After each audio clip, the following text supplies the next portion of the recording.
Get ready for Karnataka TET ಭಾಗ 22 ಕನ್ನಡ ವ್ಯಾಕರಣ 10ನೇ ತರಗತಿ ಸಿರಿಗನ್ನಡ.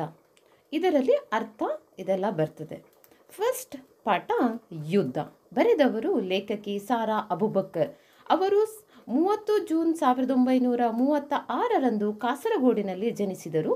ಮಹಿಳೆಯರು ಸಾಹಿತ್ಯ ರಚನೆಯಲ್ಲಿ ತೊಡಗಿಸಿಕೊಳ್ಳುವುದು ಅಪರೂಪ ಎನ್ನುವ ಸಂದರ್ಭದಲ್ಲಿ ಬರವಣಿಗೆ ಆರಂಭಿಸಿದ ಇವರು ಇಂದು ನಾಡಿನ ಖ್ಯಾತ ಕಥೆಗಾರ್ತಿ ಹಾಗೂ ಕಾದಂಬಗಾರ್ತಿಯಾಗಿದ್ದಾರೆ.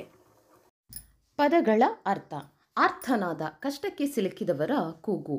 ಕ್ರೌರ್ಯ, ಕರುಣೆ ಇಲ್ಲದ. ರೋದನ ಅಂದರೆ ಅಳುವಿಕೆ.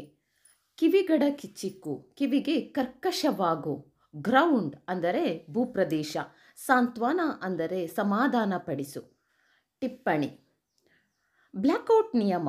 ಯುದ್ಧ ಕಾಲದಲ್ಲಿ ರಾತ್ರಿ ವೇಳೆ ಶತ್ರು ಸೈನಿಕರು ವೈಮಾನಿಕ ದಾಳಿ ಮಾಡಲು ಅವಕಾಶವಾಗದಂತೆ ವಿದ್ಯುತ್ ದೀಪಗಳನ್ನು ಉರಿಸದೆ ಕತ್ತಲಿನಲ್ಲಿದ್ದು ರಕ್ಷಿಸಿಕೊಳ್ಳುವುದು.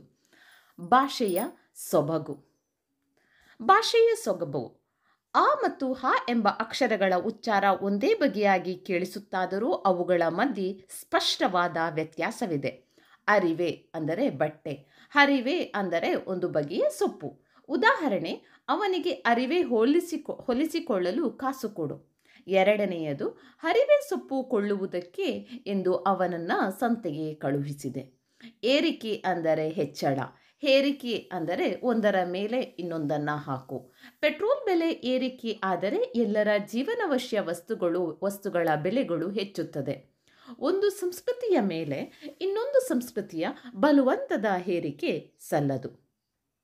ಸಮಾಸಗಳು ಇಂಪಾರ್ಟೆಂಟ್. ಯಾವುದಾದ್ರೂ ಒಂದು ಸಮಾಸ ಬಂದೇ ಬರ್ತದೆ. ಸಮಾಸಗಳು. ಈ ವಾಕ್ಯಗಳನ್ನು ಒಂಚೂರು ನೋಡ್ಕೊಳ್ಳಿ. ಅಲ್ಲಿ ಹಿರಿದಾದ ತೊರೆಯು ಹರಿಯುತ್ತಿತ್ತು. ಬಸವನು ಕಾಲಿನ ಬಳೆಗಳನ್ನು ತಂದನು. ಕೊಡಗಿನ ಜನರು ಕೆರೆಗಳು ಬಾವಿಗಳನ್ನು ನೀರನ್ನು ಉಪಯೋಗಿಸ್ತಿದ್ರು. ಒಂದನೇ ವಾಕ್ಯದಲ್ಲಿರುವಂಥ ಹಿರಿದಾದ ತೊರೆ ಎಂಬ ಪದಗಳನ್ನು ಹೆದ್ದೊರೆ ಎಂದು, ಎರಡನೇ ವಾಕ್ಯದಲ್ಲಿರುವ ಕಾಲಿನ ಬಳೆಗಳನ್ನು ಕಾಲುಬಳೆ ಎಂಬುದಾಗಿಯೂ, ಮೂರನೇ ಪದಗಳ ಕೆರೆಗಳ, ಕಟ್ಟೆಗಳ, ಬಾವಿಗಳ ಎಂಬ ಪದಗಳನ್ನು ಕೆರೆಕಟ್ಟೆ ಬಾವಿಗಳ ಎಂದು ಉಪಯೋಗಿಸಬಹುದು. ಅಂದರೆ ಅದನ್ನು ಶಾರ್ಟ್ ಆಗಿ ಒಂದೇ ಪದವಾಗಿ ಕನ್ವರ್ಟ್ ಮಾಡಬಹುದು. ಎರಡು ಅಥವಾ ಅನೇಕ ಪದಗಳನ್ನು ಅರ್ಥಕ್ಕನುಸಾರವಾಗಿ ಅಥವಾ ಅರ್ಥಕ್ಕೆ ಲೋಪಬಾರದ ರೀತಿಯಲ್ಲಿ ಒಂದೇ ಪದವನ್ನಾಗಿ ಮಾಡುವ ಪ್ರಕ್ರಿಯೆಯನ್ನು ಸಮಾಸ ರಚನೆ ಎಂದು ಕರೆಯಲಾಗುವುದು. ಹೀಗೆ ರಚನೆಗೊಳ್ಳುವ ಸಮಸ್ತ ಪದ ಅಥವಾ ಸಮಾಸದ ಮೊದಲ ಪದವು ಪೂರ್ವ ಪದವೆಂದಲೂ ಕೊನೆಯ ಪದವು ಉತ್ತರ ಪದವೆಂದಲೂ ಕರೆಯಲ್ಪಡುತ್ತದೆ. ಸಮಸ್ತ ಪದವನ್ನು ಬಿಡಿಸಿ ಬರೆಯುವುದಕ್ಕೆ ವಿಗ್ರಹ ವಾಕ್ಯ ಎಂದು ಹೇಳಲಾಗ್ತದೆ. ಸಮಾಸ ರಚನೆ ಮಾಡುವಾಗ ಸಂಸ್ಕೃತ ಪದಕ್ಕೆ ಸಂಸ್ಕೃತ ಪದವನ್ನೇ ಹೊರತು ಬೇರೆ ಪದವನ್ನು ಸೇರಿಸಬಾರದು. ಸಂಸ್ಕೃತಕ್ಕೆ ಕನ್ನಡ ಅಥವಾ ಕನ್ನಡಕ್ಕೆ ಸಂಸ್ಕೃತ ಪದವು ಸೇರಿಸಬಾರದು. ಹಾಗೆ ಸೇರಿಸಿದರೆ ಅದು ಅರೆಸಮಾಸವಾಗುತ್ತದೆ.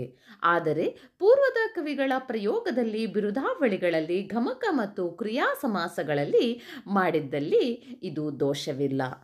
ಸಮಾಸಗಳಲ್ಲಿ ಪೂರ್ವಪದ ಮತ್ತು ಅರ್ಥಪ್ರಧಾನ ಸಮಾಸ, ಉತ್ತರ ಪದ ಅರ್ಥ ಪ್ರಧಾನ ಸಮಾಸ, ಉಭಯ ಪದ ಅರ್ಥ ಪ್ರಧಾನ ಸಮಾಸ, ಅನ್ಯ ಪದ ಅರ್ಥ ಸಮಾಸ ಎಂಬ ಪ್ರತ್ಯೇಕತ್ವಗಳಿದೆ. ಈ ಪ್ರಭೇದಗಳ ಆಧಾರದಿಂದ ಕನ್ನಡದಲ್ಲಿ ಒಟ್ಟು 8 ವಿವಿಧ ಸಮಾಸಗಳು ಬಳಕೆಯಲ್ಲಿದೆ. ಕನ್ನಡದಲ್ಲಿ ಒಟ್ಟು 8 ಸಮಾಸಗಳಿದೆ. ಅದಕ್ಕಿಂತಲೂ ಮೊದಲು ಕನ್ನಡ ಸಮಾಸ ಮತ್ತು ಈಗ ಆಗ ಹೇಳಿದ ಹಂತಂತೆ ಕನ್ನಡ ಮತ್ತು ಬೇರೆ ಬೇರೆ ಸಮಾಸಗಳ ಬಗ್ಗೆ ಹೇಳಿದ್ದಾರೆ.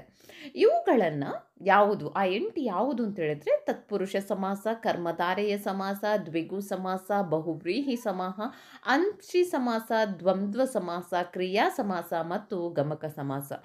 ತತ್ಪುರುಷ ಸಮಾಸ ಎಂದರೆ ಬೆಟ್ಟದ ಪ್ಲಸ್ ತಾವರೆ ಬೆಟ್ಟದಾವರೆ, ತಲೆಯಲ್ಲಿ ಪ್ಲಸ್ ನೋವು ತಲೆನೋವು.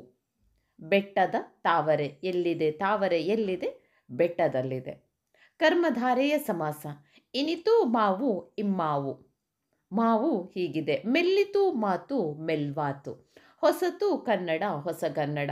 ಎರಡನೇ ಪದಕ್ಕೆ ಚಂದ ಫಸ್ಟ್ ವರ್ಡ್ ಇಲ್ಲದಿದ್ದರೆ ಅಲ್ಲಿ ಮೀನಿಂಗ್ ಬರಲ್ಲ, ಆ ಥರದ್ದು.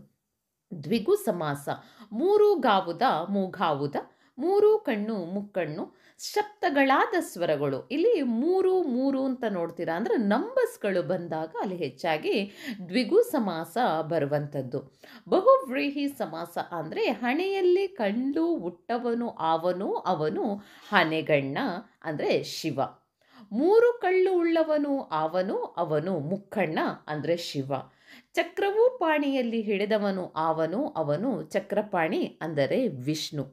ಇಲ್ಲಿ ಶಿವ ವಿಷ್ಣುವಿಗೆ ಅವರನ್ನು ಡಿಸ್ಕ್ರೈಬ್ ಮಾಡಿದರೆ ಅದನ್ನು ಒಂದು ಸ್ವಲ್ಪ ನೋಡಿಕೊಳ್ಬೇಕಾಗಿರುವಂಥದ್ದು ತುಂಬ important concept.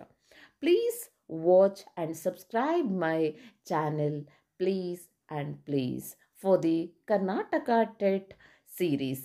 Thank you. Thanks a lot.